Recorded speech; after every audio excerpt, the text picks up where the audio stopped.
ایک نوجوان ہوتے ہوئے, ایک وکیل ہوتے ہوئے, کہ بہت ضروری ہے کہ کیونکہ پی ٹی آئی پاکستان کی اس وقت مقبول ترین پارٹی ہے, کیونکہ عمران خان کو مینڈیٹ دیا ہے اس عوام نے,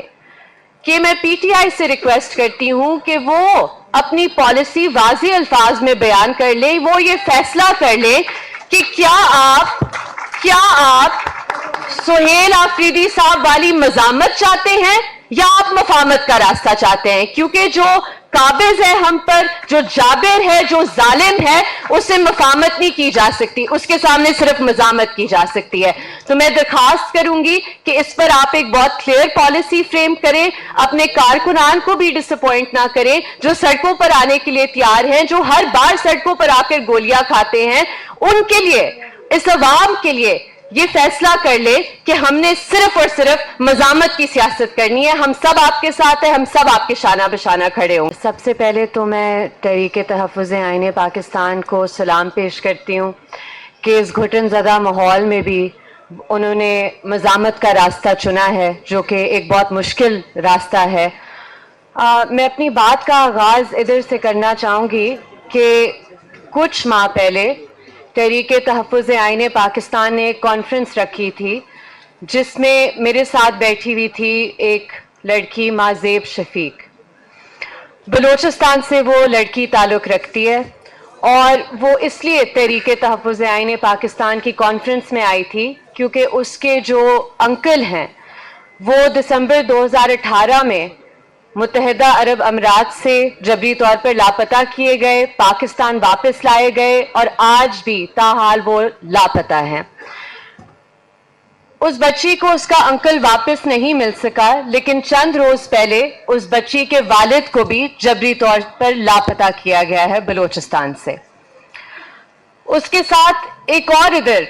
بچی بیٹھی ہوئی تھی, نادیہ بلوچ ان کا نام ہے, وہ ڈاکٹر مارنگ بلوچ کی بہن ہے. ڈاکٹر مارنگ بلوچ آپ سب کو پتا ہوگا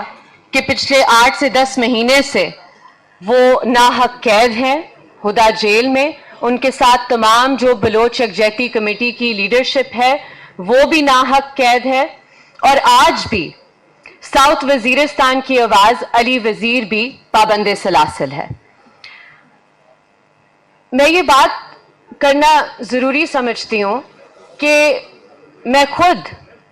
جب میری والدہ عمران خان کی حکومت میں وزیر تھی, میں خود پی ٹی آئی کی بہت سخت تنقید کرتی تھی, لیکن یہ بات پی ٹی آئی یا عمران خان کی نہیں ہے,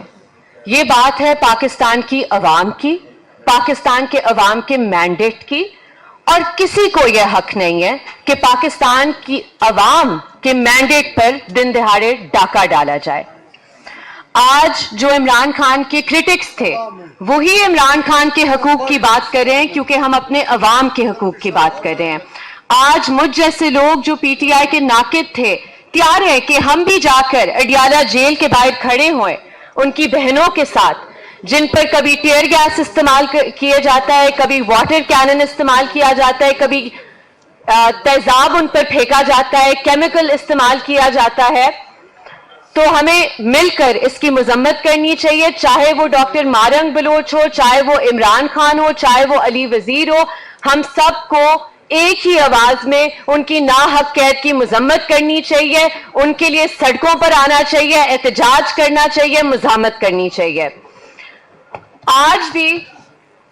اسلام آباد ہائی کورٹ میں کچھ دن ہی پہلے عدلیہ کے شیر طارق محمود جہانگیری کو ایک غیر قانونی, غیر آئینی فیصلے کے تحت ان کے عہدے سے ہٹایا گیا. یہ پاکستان کی تاریخ میں پہلی دفعہ ہوا ہے, یا شاید کسی بھی مہذب معاشرے کے تاریخ میں یہ ہوا نہ ہو کہ ساتھی جج اپنے ہی بردر جج کے خلاف ایک کوا وارنٹوں کی رٹ سن کر انہیں گھر بھیج دیں. اب افسوس کی بات یہ ہے کہ اسلام آباد ہائی کورٹ میں جن لوگوں کو ججز کے طور پر بٹھایا گیا ہے, ہم سب کو پتا ہے وہ کس کی نوکری کرنے کے لیے ادھر بیٹھے ہوئے ہیں, وہ کس کی ایما پر, کس کی ڈکٹیشن پر فیصلے دیتے ہیں. ہم سب کو پتا ہے کہ چیف جسٹس سرفراز ڈوگر کو کیوں چیف جسٹس لگایا گیا, اور جسٹس جہانگیری کے ساتھ جو ہوا اس پر میں بحیثیت ایک وکیل اسلام آباد ہائی کورٹ بار ایسوسی ایشن کی